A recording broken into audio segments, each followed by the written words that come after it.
Bueno, pues queridos amigos, este programa es un programa especial. La idea surgió de la publicación ayer de un video que hice, un video en el que compartí un abuso litúrgico, a fin de cuentas, una danza en la que en una parroquia en California unas bailarinas entraban en procesión llevando incienso hasta el altar, bailando todo el camino al altar, bailando alrededor del altar y después entrando a la sacristía. Hoy hablé en Semillas para la Vida sobre la danza en la liturgia y sobre las normativas de la iglesia a este respecto. Y pues todo esto ha generado mucho interés, he visto los comentarios que han dejado y por esa razón es que me animé a hacer este programa en concreto acerca de los abusos litúrgicos. Les pedí a ustedes que enviaran preguntas, recibí varias preguntas que voy a respuesta aquí. Y la razón es que algunas preguntas tuve que editarlas para quitarles los calificativos, para quitarles los sarcasmos, porque otra vez esto no era para denunciar, esto era para aprender. Entonces, si ven ustedes sus preguntas, si ven que están editadas, si ven que les quité pues, los sarcasmos, por eso, queridos amigos, pues sí, este es un programa que tiene el propósito de edificar, no de venir aquí a destruir a nadie. Así que, bueno, primero que nada, es importante que tengamos claro lo que es un abuso litúrgico. Por ejemplo, cuando puse el video de esta danza en el altar, algunas personas decían que era un sacrilegio. Realmente eso no llegaba a ser un sacrilegio, en tanto que no se pisotee la hostia, ¿verdad? En tanto que no se derrame al suelo deliberadamente el vino consagrado, pues no es un sacrilegio. O sea, hay que tener claro, un abuso litúrgico es la violación a las normas litúrgicas. Las normas litúrgicas están contenidas en dos documentos principalmente. Bueno, hay diferentes. El documento principal es el misal. El misal contiene las rúbricas son anotaciones en tinta roja, por eso se llaman rúbricas, que van indicando cómo se va celebrando la Santa Misa. Son esas rúbricas las que indican las posturas del sacerdote, sus movimientos, en qué momento se sienta, se pone de pie, igual que todos los fieles laicos, en fin. Hay otro documento que acompaña al misal, que es la Instrucción General del Misal Romano, y es una explicación de todas las rúbricas, y aparte pues abarca diferentes tipos de misas, si es una misa con un sacerdote, si es una misa concelebrada, si es una misa con el obispo.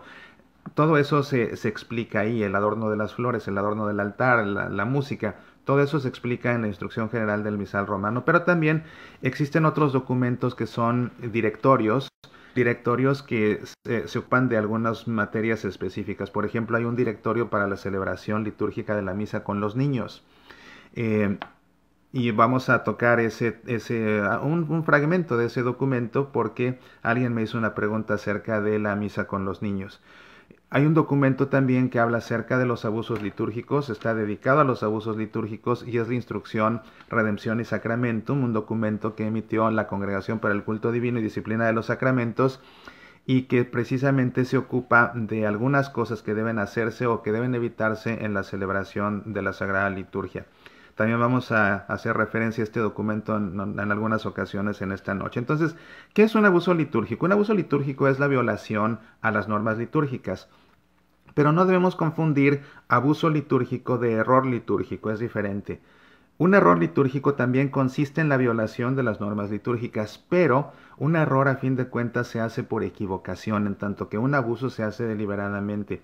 Aunque sí es una realidad también que un error contumaz, un error persistente, pues puede convertirse ya en un abuso, a fuerza de insistir, de reincidir en cometer ese error. Por ejemplo, ¿qué sería un error? ¿Qué sería un abuso? Pensemos que el sacerdote en la misa del domingo se le escapa y no reza el credo porque, pues como realmente 6 días a la semana la misa se celebra sin credo y el domingo se celebra con credo, pues qué tal que en una de esas se confundió, se le fue y por equivocación omite el rezo del credo. Eso sería un error litúrgico. Pero si deliberadamente omite el credo, o peor aún, si lo altera, si altera alguna de las palabras, o alguna de las frases, o alguna de las afirmaciones de fe que contiene el credo, entonces eso sería un abuso litúrgico. De manera que la intención, pues también marca cuando se trata de un abuso y cuando se trata de un error. Y eso es importante también tenerlo claro, ¿verdad? ¿Qué es lo primero que tenemos nosotros que pensar ante la comisión de un abuso litúrgico? Que es un error, que no fue malintencionado. Aunque también tenemos que entender por qué se cometen los abusos litúrgicos. Esto es muy interesante porque cuando vemos por qué se cometen los abusos litúrgicos, pues sí nos podemos dar cuenta de que hay errores que pues son errores por irresponsabilidad y en ese sentido pues eh, sí se comete un abuso. Y es que mira, ¿por qué se cometen abusos litúrgicos? Son siempre combinaciones de factores y siempre hay dos partes involucradas. Siempre hay dos partes involucradas. El sacerdote, celebrante y los fieles. Siempre están involucrados el sacerdote, celebrante y los fieles. ¿De qué manera? Estuve aquí jugando con las posibles combinaciones. Mira, la primera es que por ignorancia del sacerdote se cometa un abuso, pero por ignorancia de los fieles. O sea, el sacerdote no sabe de algún aspecto, se equivoca, los fieles tampoco saben, lo dejan que lo haga. Entonces, por ignorancia de los dos. Otro puede ser por ignorancia de el sacerdote en alguna materia litúrgica y por permisividad de los fieles. Porque puede ser que entre los fieles haya quien sí sepa que el sacerdote hizo mal y no lo corrige. Entonces, por no corregirlo, ahí vemos cómo la ignorancia de un sacerdote combinada con la permisividad de los fieles provocan los abusos litúrgicos. Ahora, también es una realidad que se cometen abusos litúrgicos, muchos, por desobediencia del sacerdote. Y entonces una desobediencia combinada con la ignorancia de los fieles, pues por eso lo dejan, porque no saben que está mal. Y esto es muy común que suceda porque a fin de cuentas, ¿quién es el que tiene que saber más de liturgia? ¿El sacerdote o los fieles? Pues el sacerdote. El sacerdote, para eso es sacerdote. Su principal función es celebrar el sacramento de la Eucaristía. Entonces, no es posible que un sacerdote no sepa la liturgia. Perdón, pero así es.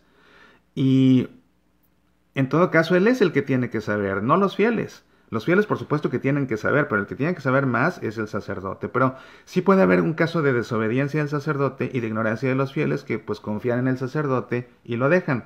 Aunque puede haber casos también de desobediencia del sacerdote y permisividad de los fieles, que sabiendo que está obrando mal, no lo corrigen y que habiendo hablado con él, ven que persiste y no se lo reportan al obispo. Entonces, por estos factores, pues puede combinarse. Alguien puede decir, ¿y por qué los obispos lo permiten? Será cosa de los obispos. Los obispos también son partícipes de esto y también tienen una responsabilidad al respecto. Pero ¿sabes también qué pasa? Los obispos no se enteran de los abusos litúrgicos si no se los comunican los fieles. ¿Por qué? Porque el sacerdote que comete abusos litúrgicos no se lo va a decir al obispo. Y cuando el obispo va de visita a una parroquia, usualmente todos los que se encargan de la liturgia en la parroquia se lucen porque se celebra una ceremonia, perdón, ¿qué estoy diciendo? No es ceremonia, es celebración, perdón. Es que estaba pensando en el ceremoniero litúrgico, que se encarga precisamente de que la celebración litúrgica quede impecable, porque viene el obispo. Entonces llega el obispo a una parroquia, todo se hace impecable. ¿Cómo va a saber el obispo que cuando él no está se cometen abusos litúrgicos si no se le comunican? Entonces también esa es otra cuestión. Ahora, hay algo que también llega a suceder. Esto es muy triste cuando sucede y sucede también muy a menudo. La desobediencia de los fieles y la presión que ejercen en un sacerdote para forzarlo a hacer las cosas mal. Y hay veces en que el sacerdote no tiene la fuerza, no tiene la energía, no tiene el carácter para enfrentar a 20 personas que se le dejan venir con mucha furia y para evitar problemas, pues mejor deja que se hagan las cosas como ellos quieren. Entonces también eso está bien, no está bien, pero pues hay que entender que no todo el mundo tiene la firmeza y la energía que debería y pues eso llega a suceder también en muchas ocasiones. Hay otro aspecto muy importante también, en mi opinión, que provoca que se cometan los abusos litúrgicos y es la falta de fe en la Eucaristía. Es decir, cuando la gente no cree que Jesús está presente en la Eucaristía, comete cualquier cantidad de abusos porque no reconoce a Cristo presente en la Eucaristía. No reconoce a Cristo presente en la Eucaristía. Cuando ustedes ven personas que se suben a distribuir la comunión y que van en bermudas y zapatos tenis y camiseta, es alguien que no entiende que está Dios ahí presente, porque si estuviera Dios ahí presente temblaría. Antes de dar un paso acercándose al altar temblaría y no iría vestido así, si sabe realmente que está Dios. Entonces, la falta de fe en la presencia de Jesús, miren, por ejemplo, una estadística en los Estados Unidos, estoy transmitiendo desde los Estados Unidos. ¿Saben ustedes que en Estados Unidos el 50% de los católicos no creen en la presencia real, piensan que la Eucaristía es un símbolo. Entonces, cuando vemos que la mitad, uno de cada dos, eso significa que si uno va a misa en Estados Unidos, el que está sentado a tu lado sí cree y el que está sentado a tu otro lado no. Entonces, cuando eso sucede, pues por eso vemos la abundancia de abusos litúrgicos, porque la gente no tiene reverencia, porque no cree que realmente está Dios presente ahí. ¿Te das cuenta? Y también suceden los abusos litúrgicos, y esto no me voy a cansar de decirlo hasta el día que me muera, suceden porque no se tiene fe en que la celebración de la Santa Misa es, antes que otra cosa, un sacrificio eucarístico. Lo que estamos celebrando es a Jesús que muere en la cruz, ofreciendo su vida por nuestra salvación, derramando su sangre en el altar por nuestra salvación. Y el que no cree en eso va a hacer cualquier tontería, cualquier circo, maroma, teatro, payasada y atropello, porque no cree que Cristo está muriendo en la cruz por él, derramando su sangre en el altar. Así es. Así es, y la mayoría de los abusos litúrgicos se cometen por eso, porque la gente no entiende. Mira, el que entiende eso, ni normas litúrgicas se necesitan. El criterio es muy simple. Si Jesús está muriendo en el altar, en el Calvario, si tú ves a Jesús muriendo en el Calvario y te preguntas si algo se puede o no se puede, se debe o no se debe, fácil, muy fácil. Si lo vas a hacer, si lo harías en el Calvario ante la cruz de Jesús muriendo, hazlo en la misa. Si no, pues entonces no te atrevas a hacerlo. Porque ¿qué crees? Que en la misa estamos celebrando un memorial, es decir, estamos trayendo el evento del pasado al presente para hacerlo actual. No nos estamos acordando de algo que pasó en Jerusalén hace 2000 años. Lo estamos recordando para hacerlo presente. No es un onomástico, es un memorial. Y el memorial tiene ese propósito, traer al presente el evento del pasado para nosotros participar de él. Entonces, en la misa está muriendo Cristo en la cruz, derramando su sangre en el altar por nuestra salvación. Eso bastaría. Con que alguien entienda esto, aquí ya podemos apagar el programa. Apagar el programa. Saludos. Aquí, permítanme ustedes, pero es que tengo que saludar aquí a mi queridísimo amigo el padre Armando Renovato. Me amenazó desde hace rato con que se iba a conectar y me da mucho gusto ver al padre Armando. Somos amigos desde hace varios años, gracias a Semillas para la Vida. Y déjenme decirles, es que el padre Armando está a otro nivel. Cuando el Papa Francisco fue a México y celebró la Santa Misa en la Basílica de Guadalupe, de repente que veo en el ambón y dije, eso no es, pues sí, ese es el padre Armando Renovato, el mismo que yo conozco. Ahí, feliz de la vida, él leyendo desde el ambón en plena misa con el Papa Francisco, para que vean que yo me codeo acá con la alta jerarquía. Saludos, padre Armando, me da mucho gusto verlo con nosotros. Bueno, entonces, continuando aquí con esto. Vamos a entrar en materia con las preguntas. Espero que esto que les acabo de decir pues vaya dando luz a por qué suceden los abusos litúrgicos. Y yo creo que una pregunta importante es ¿por qué hablar de abusos litúrgicos? Hay mucha gente que a mí me cuestiona y dice ¿por qué hablas tanto de abusos litúrgicos? ¿Por qué te preocupa tanto? O sea, hay otras cosas más relevantes. No, señor, no. Esto es muy relevante por dos cosas. Cuando se cometen abusos litúrgicos, en primer lugar, lo que se está haciendo es que se está adulterando el culto a Dios, por excelencia.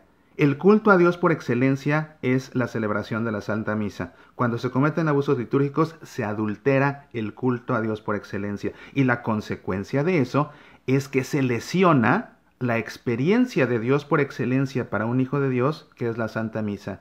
Porque cuando la Santa Misa se celebra como se debe celebrar de principio a fin, y cuando se participa en la Santa Misa como uno debe participar desde su lugar de principio a fin, la misa acaba siendo la máxima experiencia de Dios de principio a fin. Es algo que he explicado en muchas ocasiones y que es algo que tiene que quedar claro. Entonces, cuando se comete un abuso litúrgico, todo esto se echa a perder. Todo esto se echa a perder.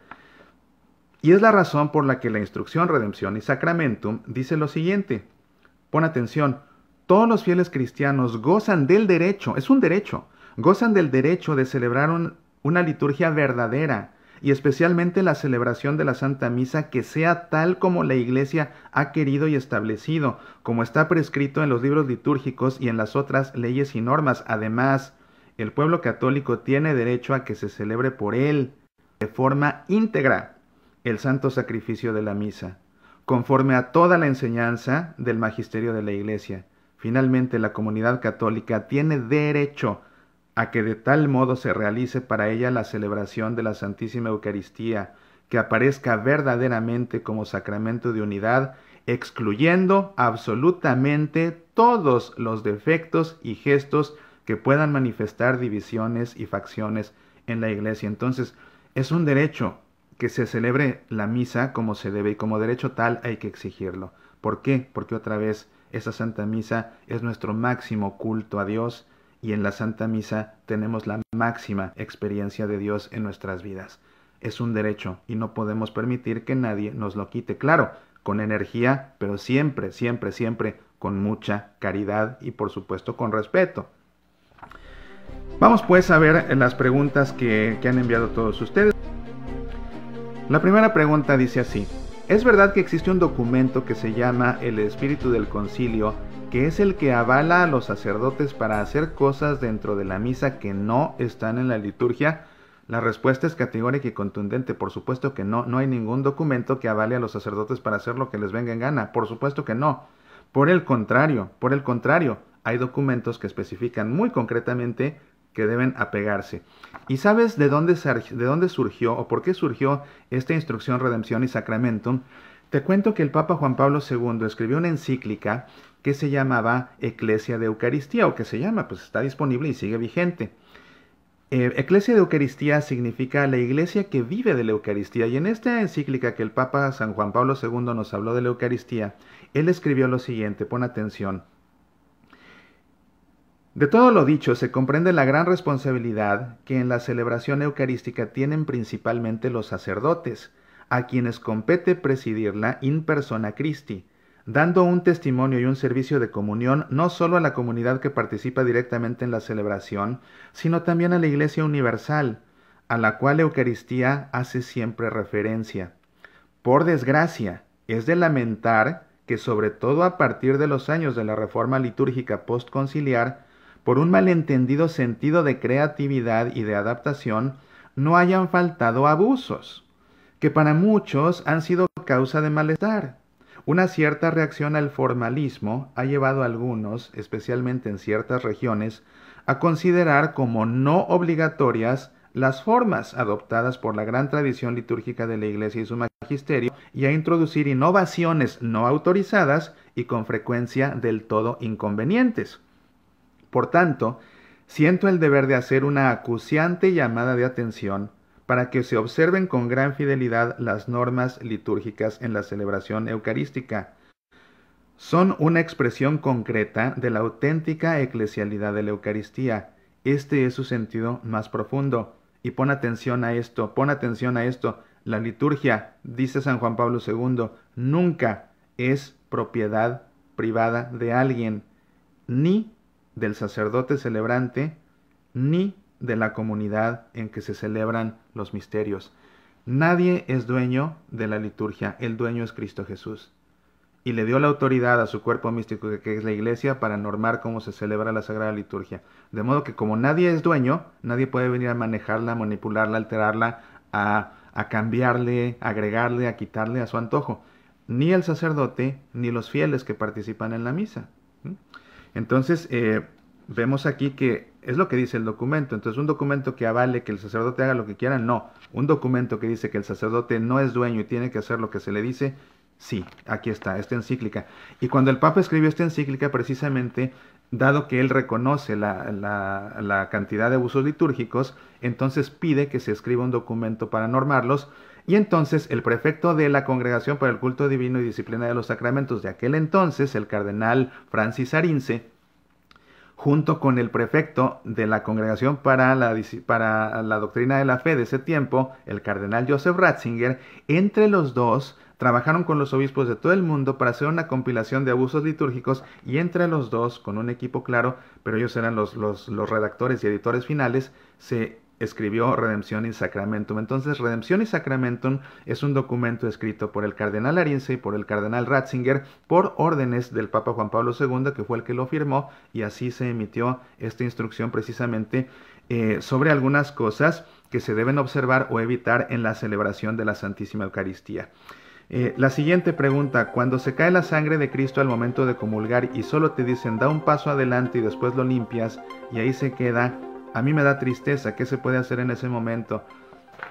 Esto es terrible cuando sucede, esto es terrible cuando sucede. Sucede por muchas razones. Las más de las veces sucede por un mal manejo de los cálices. Eh, y es que mira, realmente la forma preferida de la iglesia para la distribución de la Eucaristía bajo las dos especies es la intinción. Y la intinción está bien prescrito cómo se tiene que hacer. Es decir, el sacerdote sostiene el cáliz, el sacerdote remoja la hostia y el sacerdote le da en la boca a la persona que comulga. Esa es la manera preferida de la iglesia. Cuando no se hace eso y cuando se distribuyen las hostias por aquí y los cálices por allá, que no está prohibido, pero ve lo que pasa, por eso es que la otra es la forma preferida. Pues entonces se le dan los cálices a personas que muchas veces no están bien entrenadas para manejarlos y se corre el riesgo de que vienen a comulgar personas que muchas veces tampoco saben cómo tomar un cáliz y entonces en eso pues salpican. Y muchas veces cae al suelo y cualquier gota que cae al suelo es la sangre de Cristo, pero también a veces se bañan ellos la ropa, entonces se bañan la ropa de la sangre de Cristo y luego ¿qué hacen con ella? Es terrible lo que sucede. Cuando cae la preciosa sangre de Cristo al suelo, lo mismo que cuando cae una hostia al suelo, en ese momento lo que se tiene que hacer es detener todo, no dejar que nadie pise, porque pisotearía la sangre de Cristo, pisotearía el cuerpo de Cristo. No dejar que nadie pise, correr y traer de la credencia un purificador, un paño purificador y cubrir ahí para que nadie pise.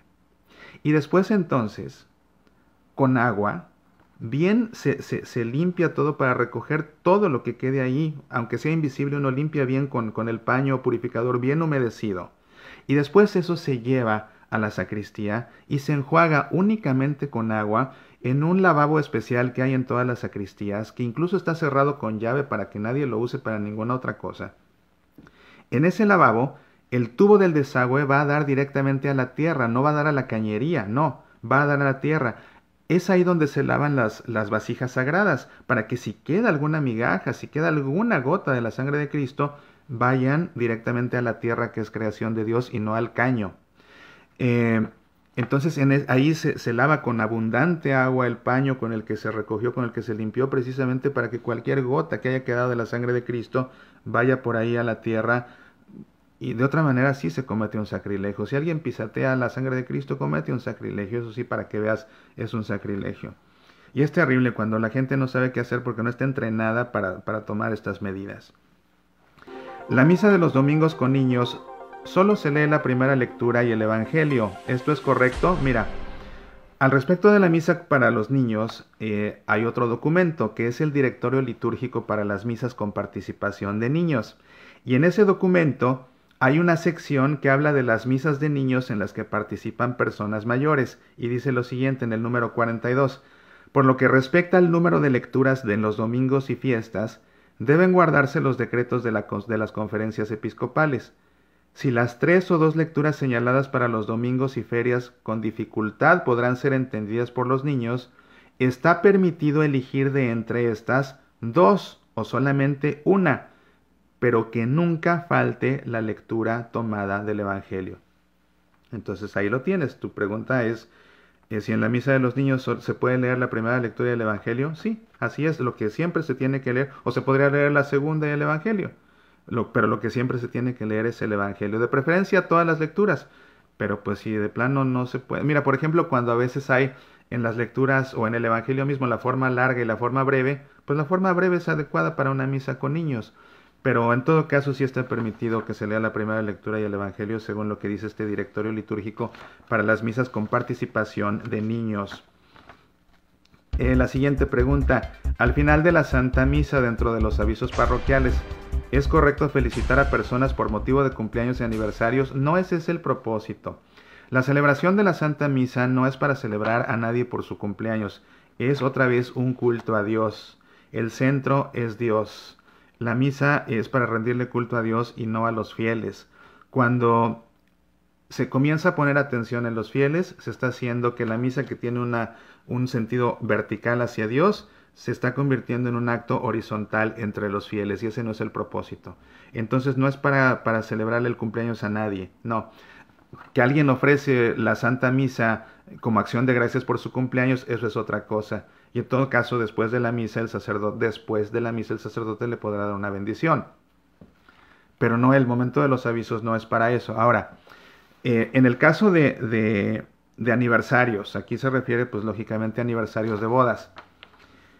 Mira, déjame explicarte, porque aquí depende también de los países y las costumbres. Por ejemplo, en nuestros países en América Latina, cuando alguien celebra su aniversario de bodas, lo común es que se celebre una misa para celebrar el aniversario, ¿no?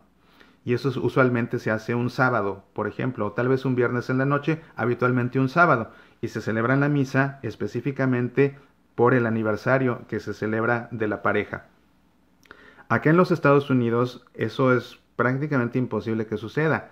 La costumbre acá es más bien en la Santa Misa darle una bendición a la pareja que está celebrando su aniversario. Y lo que suelen hacer muchos sacerdotes es hacerlo antes de la bendición final. Antes de la bendición final. Entonces no es realmente en el momento de los avisos que se dan antes de la bendición, sino que lo hacen como que entre los avisos y la bendición, ahí es donde aprovechan para bendecir a las parejas que están celebrando su aniversario.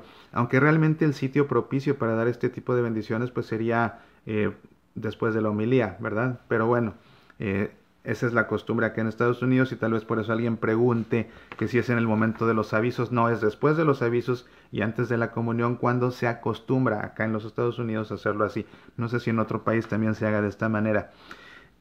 ¿Qué otra pregunta viene aquí? Dice, ¿es correcto no decir el yo pecador? ¿Se refiere esta pregunta al acto penitencial? Veo aquí veo un montón de caras ahí de alguien que se enojó mucho. No sé si se enojó conmigo. Pues yo estoy diciendo lo que es. ¿Es correcto no decir el yo pecador? Esto se refiere al acto penitencial. Mira, hay diferentes formas de celebrar el acto penitencial. Uno es precisamente decir yo confieso ante Dios Todopoderoso y ante ustedes hermanos, etc. Otra forma válida para celebrar el acto penitencial es el Señor ten piedad, ¿verdad? Señor ten piedad de nosotros, Cristo ten piedad de nosotros, pero la forma elaborada, porque hay una forma breve que solamente dice Señor ten piedad de nosotros, Cristo ten piedad de nosotros, Señor ten piedad de nosotros. Esa se reza después de la oración penitencial, pero hay una forma más elaborada, esa puede sustituir. Otra forma es muy simple y directa, a mí me gusta mucho, esa se suele usar en misas entre semana, es mi favorita porque es muy directa. El sacerdote dice apiádate, Señor, de nosotros. Se contesta, porque hemos pecado contra ti. Muéstranos, Señor, tu misericordia y danos tu salvación. Esa es otra forma. Y otra forma que sobre todo se acostumbra en tiempo de Pascua es la aspersión con agua bendita. El sacerdote pasa por todo el templo aspergiendo a las personas con el agua bendita. Entonces estas son las 4 formas permitidas para el acto penitencial. Otra pregunta que hay por aquí dice... ¿Puedes explicar por qué no es correcto aplaudir en la misa? Otra vez, porque cuando le aplaudimos a alguien, entonces estamos cambiando el sentido vertical de la misa como un acto de culto a Dios para convertir de la misa un acto de reconocimiento a los fieles, y ese no es el propósito. Entonces, por ejemplo, cuando es Navidad o cuando es Pascua o algo así, y se le aplaude a toda la gente que participó, a los del coro, a los monaguillos, a la señora que compró las flores, a la que lo adornó, ¿en quién se está poniendo la atención?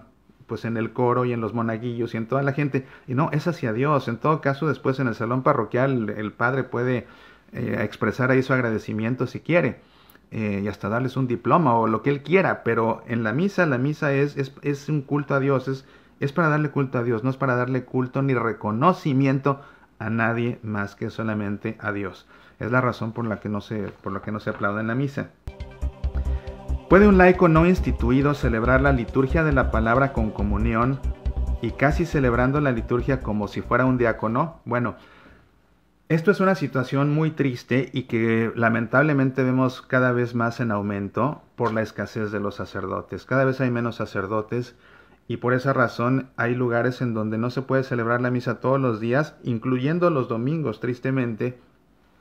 Y entonces lo que se hace es que se celebra la liturgia de la palabra con un servicio de comunión. No es la celebración de la misa, pero al menos los fieles escuchan la palabra de Dios y pueden recibir la Eucaristía, aunque pues eso realmente no es la Santa Misa como tal.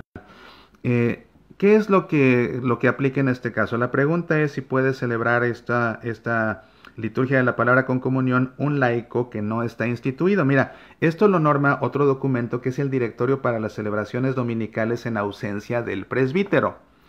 Y en el número 30 dice lo siguiente: cuando estén ausentes tanto el presbítero como el diácono, el párroco designará laicos a quienes les confiará el cuidado de las celebraciones, a saber guiar la oración, el servicio de la palabra y la distribución de la Sagrada Comunión. Debe escoger primeramente a los acólitos y a los lectores instituidos para el servicio al altar y de la palabra de Dios. Faltando también estos, pueden ser designados otros laicos, hombres o mujeres, los cuales pueden ejercer esta tarea en virtud de su bautismo y de su confirmación. Estos deben ser escogidos teniendo en cuenta su calidad de vida en consonancia con el Evangelio. Téngase en cuenta además que puedan ser bien aceptados por los fieles. La designación habitualmente se hará para un periodo determinado y será manifestada públicamente a la comunidad. Convendrá que se haga por ellos una oración especial en alguna celebración. Entonces sí, si hay diácono, es el diácono el que celebra. Si no hay diácono, entonces un lector instituido o un acólito. Si no hay ni acólito ni laico, pues entonces cualquier otro fiel, pero que sea designado para esta ocasión. Como dice aquí, es conveniente que se le dé una bendición y además es conveniente que se le anuncie a la comunidad que esa persona está a cargo de ello para que no tenga duda. Además, claro, de cumplir con los otros requisitos lógicos, pero aquí quedan bien escritos para que a nadie se le olvide, porque dicen y dicen bien que lo obvio, si por obvio se calla, por callado se olvida. Entonces, para que a nadie se le olvide, la persona que es seleccionada para esto tiene que tener una vida acorde con el Evangelio. Entonces, como ven ustedes, pues hay documentos donde ustedes encuentran las respuestas a estas preguntas. Entonces es lo interesante de este programa, que podemos darle respuesta a sus inquietudes a la luz de lo que la Iglesia misma enseña, norma y prescribe. ¿Es correcto usar vino exageradamente alcoholizado para comulgar? Esto lo hacen en el grupo catecumenal local. Consagran unas copas enormes y las pasan continuamente hasta que se termina. El objetivo es alcoholizar a los miembros del grupo para que hablen y saquen todo lo que traen dentro. Mira, esta pregunta es muy interesante. Es muy interesante y voy a ser aquí muy estricto al responder.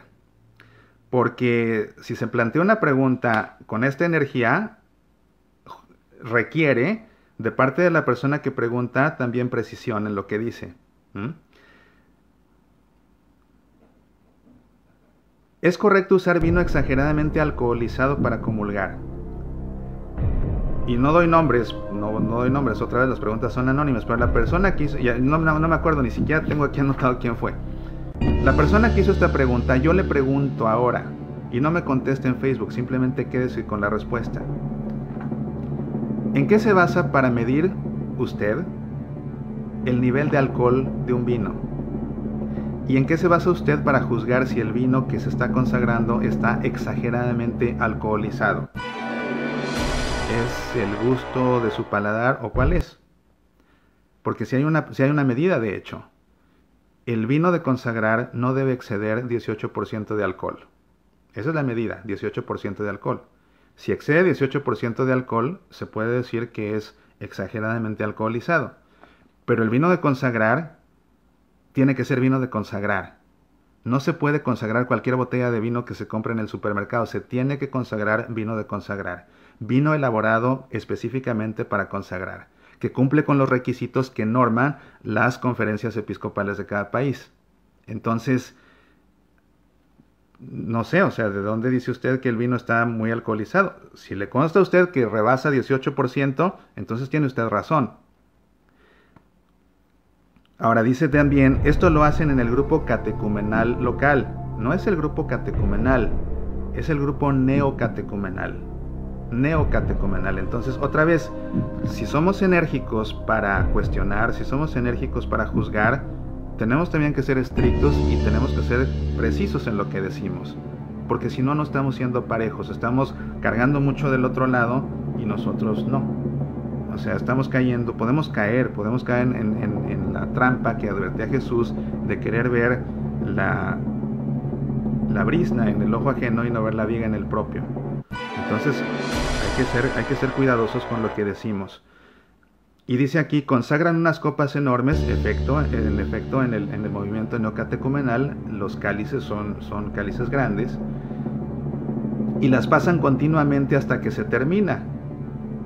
El objetivo es alcoholizar a los miembros del grupo para que hablen y saquen todo lo que traen dentro. Esto es realmente si esto sucede en verdad, lo que yo le pregunto a ustedes, ¿por qué dice que este es el propósito? ¿Alguien se lo dijo? Mire, si fue un fiel de esa comunidad el que le dijo que ese es el propósito, lo que tiene que hacer usted es discutirlo con el sacerdote y decirle, oiga padre, los fieles de esta comunidad me dijeron esto, ¿es cierto eso? ¿Es el propósito emborracharlos para que digan todo lo que tienen en el corazón? ¿Es el propósito emborracharlos y por eso usan un vino tan alcoholizado? Si el sacerdote dice que no, sería lo lógico.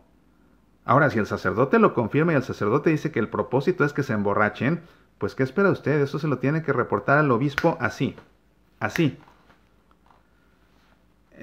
Pero, o sea, hay que seguir esos pasos porque yo nunca he visto que la Santa Misa se consagre el vino con el propósito de emborrachar a nadie. ¿Por qué se pasa varias veces esos cálices? La razón es la siguiente. En la misa, en la liturgia del movimiento neocatecumenal, ellos celebran bajo un ordinario que está aprobado por la Santa Sede. Está aprobado por el Papa. Está aprobado. Hay personas que no les gusta la forma de celebrar el movimiento neocatecumenal. No participen de él. Nadie está forzado a participar del movimiento neocatecumenal. Pero lo que es un hecho es que su rito está autorizado por el Papa. ¿Que puede ser que se cometan abusos litúrgicos dentro del movimiento neocatecumenal? Es muy posible que sí. Pero su rito está aprobado por el Papa. En ese rito, la comunión, a diferencia de nuestra comunión, se hace llevando la comunión a los fieles a su sitio. Los fieles no van en procesión al altar a recibir la comunión se le lleva a los fieles hasta sus asientos, pero la reciben de pie. Y efectivamente se usan unos cálices muy grandes. La razón por las que se pasan múltiples veces es para que se consuma toda la preciosa sangre de Cristo, toda, porque de lo contrario, ¿saben qué es ustedes lo que pasa? Acá en una misa en Estados Unidos celebrada bajo el nuevo ordinario de la Santa Misa, el famoso Novus Ordo. Acá en Estados Unidos que se acostumbra tanto a distribuir la comunión bajo las dos especies. ¿Saben la cantidad de veces en que no le mide bien, no le calcula bien el sacerdote y consagra vino de más? Muchísima. Es realmente preferible que se acabe el vino consagrado y que se queden fieles sin consumirlo, porque a fin de cuentas, consumiendo la hostia sola, se consume no solo el cuerpo de Cristo, en la hostia se consume el cuerpo, la sangre, el alma y la divinidad de Cristo, con la pura hostia, lo mismo que con el puro vino consagrado. Es preferible que se acabe el vino consagrado y que haya fieles que no lo consuman, a que con tal de que todos lo consumen, sobre mucho. Yo me acuerdo cuando mis hijos eran bebés, me sentaba hasta atrás para que si se inquietaban me salía, me paraba atrás cargándolos y todo para que no interrumpieran la misa. Entonces solía yo ser el último en recibir la comunión y me desesperaba ver cuánto vino consagrado sobraba y el último que lo tomaba era yo y no lo podía acabar, era mucho. ¿Y qué acaba pasando con la sangre de Cristo? La licúan y la vierten en ese lavabo que les digo en la sacristía que va a dar a la tierra. El vino no se consagra para ser licuado y tirado a la tierra, el vino se consagra para que la gente comulgue la preciosa sangre de Cristo.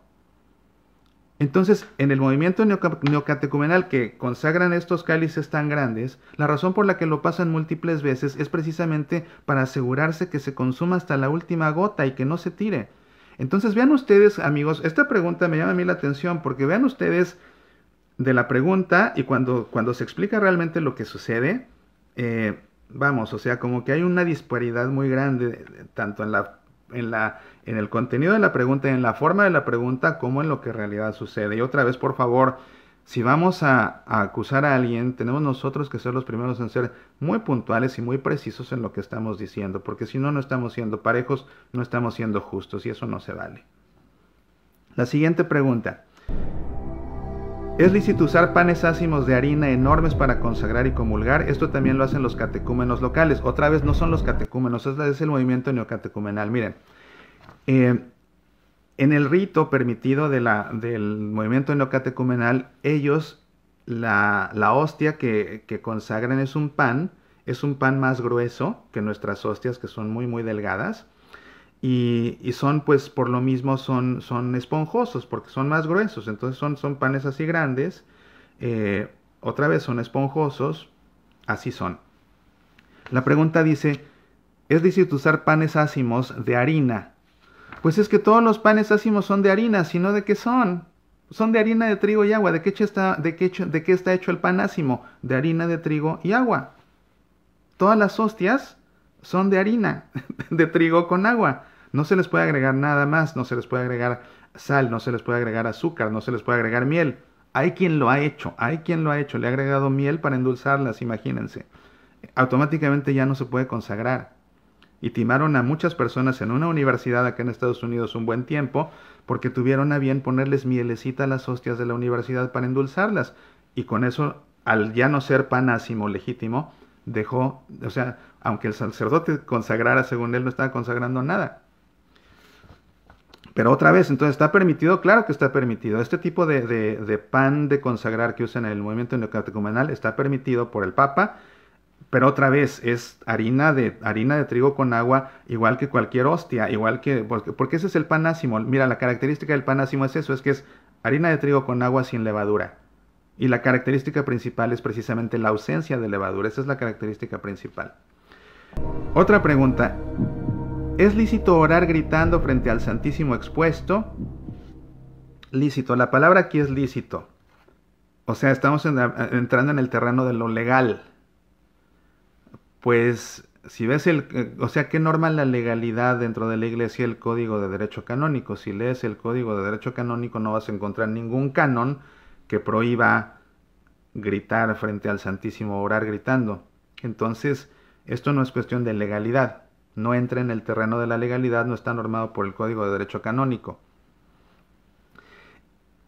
Es más bien una cuestión de espiritualidad. Y en todo caso, el criterio que aplica es el criterio que Jesús nos enseñó en el Evangelio. Y para eso nos dejó pues una parábola, ¿verdad? De un fariseo que rezaba con todas sus fuerzas de pie hasta adelante para que todo el mundo lo viera, ¿verdad? Y de una persona que reza hasta el fondo, de rodillas, en silencio, avergonzada de sus pecados. Y Jesús dice que es preferible esa oración que la otra. Y también él ha dicho que la oración tiene que ser discreta. Ustedes cuando oren, enciérrense en su habitación, ciérrenla con llave y ahí en lo secreto diríjanse a su Padre. Entonces, esto es más bien una cuestión de espiritualidad, no es realmente una pregunta de liturgia, pero la respuesta y el criterio es ese. Voy a aprovechar aquí para hacer una pequeña pausa y saludar rápidamente, bueno, al menos algunas porque no me caben todas, pero José Guadalupe Velázquez, Valentín Gutiérrez, Chonita Domínguez, Teresa de Jesús, Jaime Romero, Jazz Mora, Rodolfo García, Eli Garam, Ángeles Vadillo, Mari Cielo, Janet Arenas, Juana Cedillo, Adriana Ocegueda, Silvia Pando, Ricardo Pérez, Cari Sánchez, Elene Alvarado, Marta Erika Román, Vero Arenas, por supuesto Vero no puede faltar, y al rato les platico por qué Vero está aquí también. Bueno, pues gracias a todos ustedes que están aquí conectados, y saben que si quieren aprender bien acerca de los abusos litúrgicos, si van al sitio de Semillas para la Vida, pueden ustedes descargar una compilación de varios programas de Semillas para la Vida donde he hablado acerca de los abusos litúrgicos. Y miren, les voy a dar una probada de lo que ustedes pueden encontrar aquí. Son más de 2 horas de audios, buenísimo. Estos son los contenidos. Cambiar las normas litúrgicas para retener a los fieles. Los sacerdotes que no saben liturgia.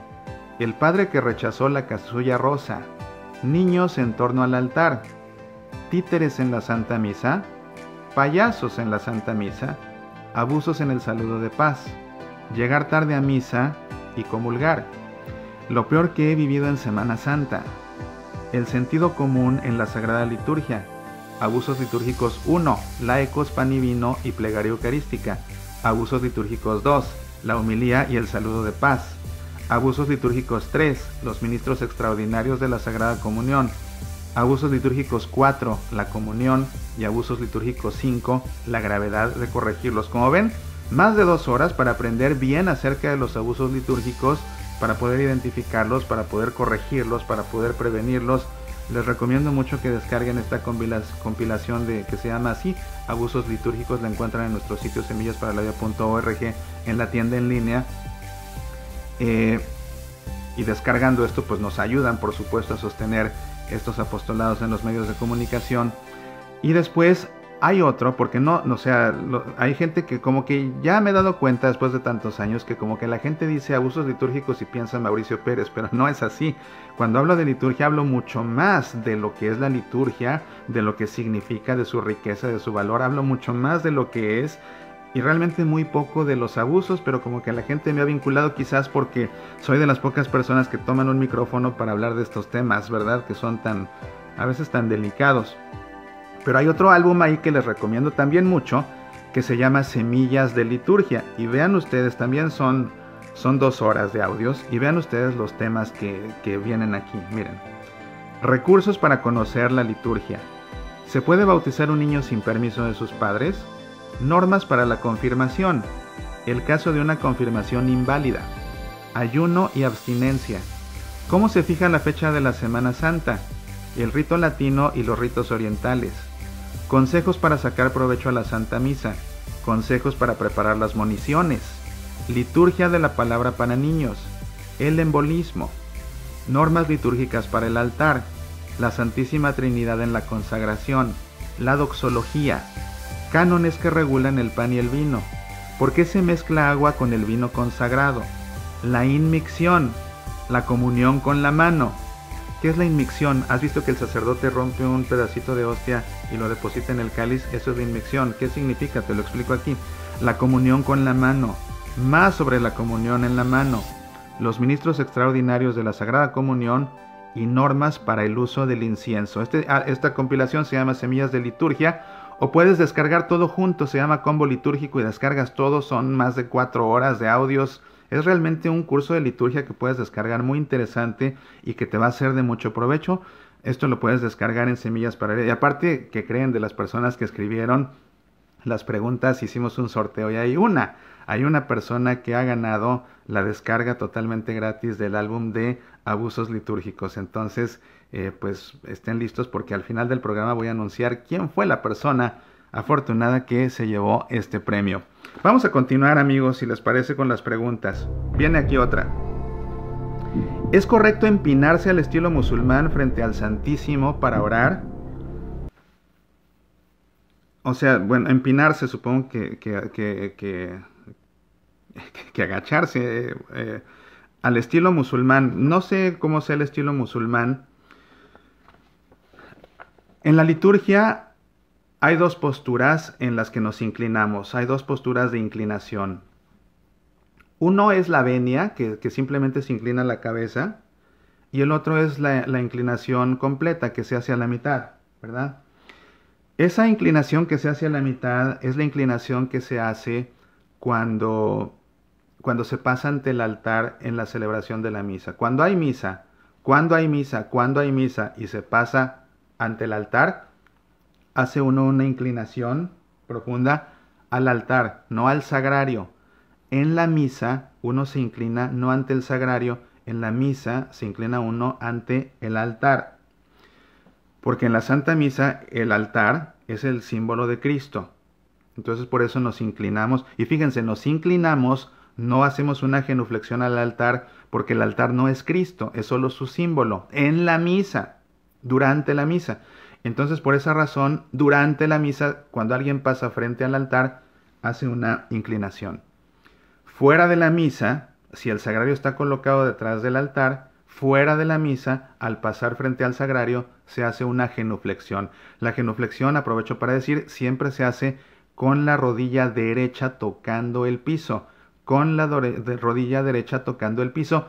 Con la rodilla derecha tocando el piso. No bajándola a la mitad. Es Cristo Jesús, es Dios, no es la reina de Inglaterra para que hagan así, nada más se levanten la faldita. No, es tocando el piso con la rodilla, así se hace la genuflexión ante el sagrario fuera de la Santa Misa. Es así como funciona. Entonces, la pregunta es si alguien se puede inclinar, supongo que se refiere a la inclinación completa, la inclinación profunda ante el Santísimo para orar. La postura ideal ante el Santísimo pues sería de rodillas. Pero ¿qué tal que alguien está mal de sus rodillas y no aguanta tanto tiempo? Bueno, pues entonces puede inclinarse como un símbolo de reverencia. O qué tal que alguien que tiene un problema en la rodilla, que tiene artritis, como el Papa Francisco que tiene artritis en la rodilla. Han visto que el Papa, después de la consagración, cuando el sacerdote consagra y eleva la hostia y eleva el cáliz que se convierte ahora en el cuerpo y sangre de Jesús, imagínense, el sacerdote levanta en sus manos un trozo de pan y ahí las levanta y ahí levantadas se le convierten en Jesús. Si yo fuera sacerdote, a mí yo temblaría en ese momento, de que levanto un trozo de pan y ahí se me convierte en Jesús, imagínense. Entonces, por eso es que lo que hace el sacerdote una vez que baja la hostia es una genuflexión para adorarlo, porque levantó un pedazo de pan y ahora lo que tiene en sus manos es a Jesús. Por eso hace una genuflexión. Lo mismo con el vino. El Papa Francisco, como tiene artritis en la rodilla, le cuesta mucho trabajo hacer esas genuflexiones, entonces lo van a ver ustedes a él que cuando consagra, él hace una inclinación profunda y el problema es la rodilla. Entonces, pues esa puede ser una razón por la que alguien haga esa reverencia, ¿verdad? Pasa, o sea, ese acto de reverencia, pasa frente al sagrario y por un problema en la rodilla no puede hacer la genuflexión, pues entonces hace una inclinación profunda, ¿verdad? Entonces, pues esa es la respuesta. ¿Es permitido poner flores sobre el altar? Mira, esta es una pregunta que donde se encuentra la respuesta es en otro de los documentos. Lo que me está gustando de estas preguntas es que nos están dando la ocasión para visitar diferentes de los documentos litúrgicos. Entonces esta pregunta, ¿es permitido poner flores sobre el altar?, nos da la ocasión para visitar el documento que es la Instrucción General del Misal Romano, que te decía yo que acompaña las rúbricas del misal. Y aquí lo que nos encontramos es que en el número 305, esta Instrucción General del Misal Romano dice lo siguiente, pon atención. Obsérvese moderación en el ornato del altar. Durante el tiempo de Adviento, el altar puede adornarse con flores, con tal moderación que convenga a la índole de este tiempo, pero sin que se anticipe a la alegría plena del nacimiento del Señor. Durante el tiempo de Cuaresma se prohíbe adornar el altar con flores. Se exceptúan, sin embargo, el domingo de la Tere, que es el cuarto de Cuaresma, las solemnidades y las fiestas. Ahora bien, aquí viene la respuesta a la pregunta. Los arreglos florales siempre sean moderados y colóquense más bien cerca de él que sobre la mesa del altar. Ahí está, esa es la respuesta. ¿Se colocan las flores sobre el altar? No, se colocan cerca del altar y con moderación. Otra pregunta más. ¿Es correcto usar el santuario donde se celebra la misa para mostrar teatros, bailar con coreografías y danzar frente al altar en la celebración de la Virgen de Guadalupe? No, por supuesto que no. Y ya acerca de los bailes, les recomiendo que escuchen Semillas para la Vida de este día, porque ahí el título es fácil de ubicar. Se llama la danza en la Sagrada Liturgia. Ahí expliqué a fondo esto y mejor vean ese programa o escuchen ese programa, porque si no tengo que repetir todo lo que ya expliqué. Pero la respuesta contundente pues es no se puede. Alguien dirá, ¿y por qué lo hacen? Pues vayan y pregúntenles a las personas que lo hacen. ¿Por qué lo hacen ya por todo lo que dije al principio, o por desobedientes o por ignorantes? Cuando se presenta el pan y el vino en la liturgia eucarística y el sacerdote dice coman, beban, ¿se puede contestar en voz alta o hay que decir en silencio bendito seas por siempre, Señor? Aquí hay una confusión. Esto no sucede cuando el sacerdote dice tomen y coman y tomen y beban, es en la narración de la institución, y eso sucede justo en el momento de la consagración, que es cuando el sacerdote repite las palabras de Jesús de la última cena y eleva el pan y después eleva el vino, y es ahí donde se convierten en el cuerpo y la sangre de Jesús. Ahí nosotros no decimos bendito seas por siempre, Señor. Eso se hace antes, se hace en la preparación de los dones. Después del ofertorio, el sacerdote bendice el pan y bendice el vino. Y es en esas bendiciones, cuando al final de esas bendiciones, nosotros respondemos a cada una, bendito seas por siempre, Señor. Es más bien ahí, y sí, la respuesta se hace en voz alta. Es correcto que durante la Santa Misa, el sacerdote no use la sede aunque haya monaguillos y todo lo haga desde el altar? La sede es la silla del sacerdote. Hay diferentes sillas, ¿verdad? Para los diferentes ministros y también para los monaguillos. La silla del sacerdote se llama sede y es la silla más importante donde solo se puede sentar el sacerdote, y tiene que ser una silla que destaque de las demás. No puede ser igual, tiene que destacar de las demás. Y el sacerdote se sienta en esa silla durante durante las lecturas, ¿verdad? Puede hacerlo después de la homilía para que se observe un momento de silencio. Puede hacerlo después de la comunión. Digo, puede, no es a fuerzas, puede hacerlo después de la comunión. Igual para que se observe un momento de silencio. La pregunta dice, ¿es correcto que durante la misa el celebrante no use la sede aunque haya monaguillos? Pues los monaguillos no tienen nada que ver. O sea, el sacerdote se tiene que sentar, porque las lecturas no las debe leer el sacerdote. El evangelio sí, pero pues el evangelio él está en el ambón leyéndolo. Las lecturas, el salmo no las hace el sacerdote. Él tiene que estar sentado. Yo diría en todo caso que la única ocasión en la que el sacerdote no tiene que usar la sede y todo lo puede, todo, hasta las lecturas las puede hacer desde el altar, es cuando el sacerdote celebra solo. ¿Cómo solo? Sí, sin fieles y sin nada. Todos los sacerdotes tienen la obligación de celebrar la Santa Misa todos los días de su vida, todos los días de su vida. Entonces, cuando un sacerdote está en su día de descanso, no tiene que celebrar para toda la comunidad, pero tiene que celebrar la Santa Misa, entonces celebra solo y ahí puede hacer todo desde el altar. O cuando está de viaje, en fin, esa es la ocasión en la que el sacerdote no necesita usar la sede, cuando celebra solo. Y pues ya esas son las preguntas que me enviaron, queridos amigos. Yo pensé que iban a mandar más, pero pues no sé si les dio pena o qué, pero podemos hacer otra sesión de estas más adelante si a ustedes les apetece y se animan a enviarme más preguntas, con mucho gusto que lo hacemos después. Estos son abusos litúrgicos que ustedes han propuesto, o preguntas o dudas sobre liturgia, en fin. Lo que tenemos que recordar siempre es que el mayor de los abusos litúrgicos de todos, y es el que más a nosotros nos debe preocupar, y ese nos debe preocupar en primera persona, es recibir la comunión estando en pecado mortal. Si no estamos en estado de gracia, y si no estamos en gracia y comulgamos, como decía Pablo, estamos comiéndonos nuestra propia condenación. Ese es el mayor abuso litúrgico, y ese depende solo y solo de nosotros y de nadie más. Entonces, que eso nunca se nos olvide. Los remedios. Entonces, a ver, vamos a ver la pregunta esta que habíamos pospuesto, que decía así: muchas veces ciertos párrocos tienen afinidades al gusto popular dentro de la liturgia, al margen de las rúbricas del misal romano, desobedeciendo y catequizando mal a los feligreses, y en algunos casos con el consentimiento del ordinario diocesano, o sea, del obispo. Como laico catequista perteneciente a una parroquia con abusos de este tipo, ¿qué postura prudente nos aconseja tomar en el ejercicio pastoral? Bueno, déjame leer primero, vamos a leer primero lo que instruye la Redemption y Sacramentum acerca de los remedios a los abusos litúrgicos, y después te doy mi punto de vista. Dice así: cuando se comete un abuso litúrgico, verdaderamente se realiza una falsificación de la liturgia católica. Ha escrito Santo Tomás: incurre en el vicio de falsedad quien de parte de la Iglesia ofrece el culto a Dios, contrariamente a la forma establecida por la autoridad divina de la Iglesia y su costumbre. Para que se dé una solución a este tipo de abusos, lo que más surge es la formación bíblica y litúrgica del pueblo de Dios, pastores y fieles, de modo que la fe y la disciplina de la Iglesia en lo que se refiere a la Sagrada Liturgia sean presentadas y comprendidas rectamente. Entonces, como catequista, ¿qué acción pastoral te toca al respecto? Fíjate, esto es muy importante lo que dice aquí. Lo que más surge, ¿por qué hace la gente lo que hace? Muchos no por mala intención, por ignorantes.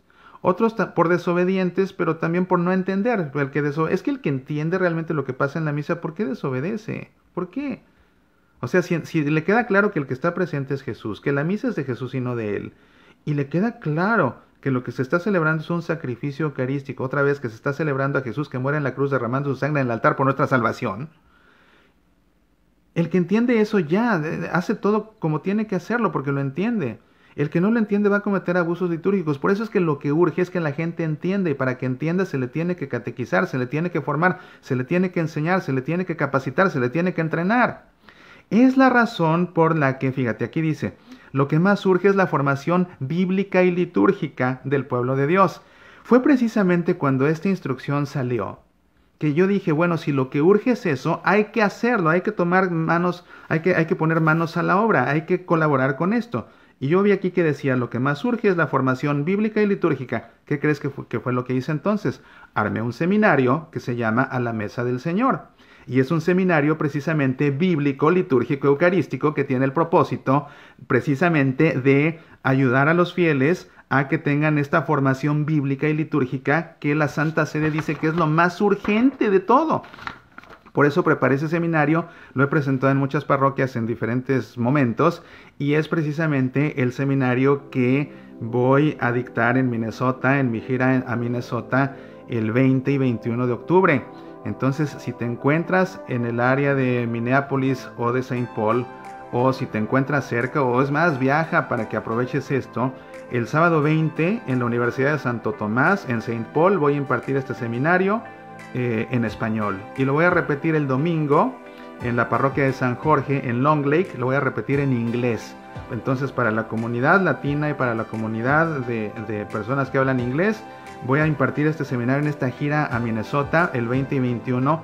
Por favor, si te interesa ver de qué se trata para que participes, ve al sitio semillasparalavida.org/seminario y ahí puedes incluso inscribirte. Te cuesta $10, es nada más una cuota de recuperación para poder solventar los costos que implica algo como esto. Ahí te puedes inscribir y te recomendamos que te inscribas con antelación porque muchísima gente ha mostrado interés y ya se han inscrito. Y si vives en Minneapolis o Saint Paul y quieres que te lleven tu boleto en lugar de hacerlo en línea, ahí aparece el teléfono de Vero Arenas, que les decía que está conectada aquí con nosotros. Ella es la coordinadora de mi gira Minnesota y ella les puede entregar su boleto también en la mano. Entonces ahí le pueden ustedes hablar por teléfono, pedirle todos los informes que quieran. Si viven en esa zona, ella es la que se sabe de atrás para adelante cómo está todo esto. Vayan. Y también si les interesa ver de qué se trata y les interesa que comparta con ustedes este seminario, pónganse en contacto conmigo para que lo platiquemos porque claramente la Santa Sede nos lo dice. Urge, lo que más urge, dice, lo que más urge es la formación bíblica y litúrgica del pueblo de Dios, pastores y fieles. Entonces te digo, este seminario, cada vez que comemos este pan, es un seminario bíblico, litúrgico, eucarístico, cuyo propósito era dar respuesta activa a esta urgencia que nos plantea la Santa Sede. Ahora, ¿qué dice aquí después? Dice, sin embargo, donde los abusos persistan, debe procederse en la tutela del patrimonio espiritual y de los derechos de la Iglesia conforme a las normas del derecho canónico, recurriendo a todos los medios legítimos. Entonces, hay que hablar con el párroco, con firmeza, pero con caridad y con respeto. El párroco quiere insistir, quiere persistir en esto, hay que dirigirse al obispo con caridad, con respeto, con veracidad, con exactitud, con precisión, ¿verdad? Evitando calificativos, evitando adjetivos, simplemente diciendo los hechos. Y algo que yo he visto que funciona es dirigirse a los párrocos y dirigirse a los obispos no en plan de queja, no en plan de pleito, sino más bien expresándoles una gran consternación y una profunda pena que nos causa esto que está sucediendo.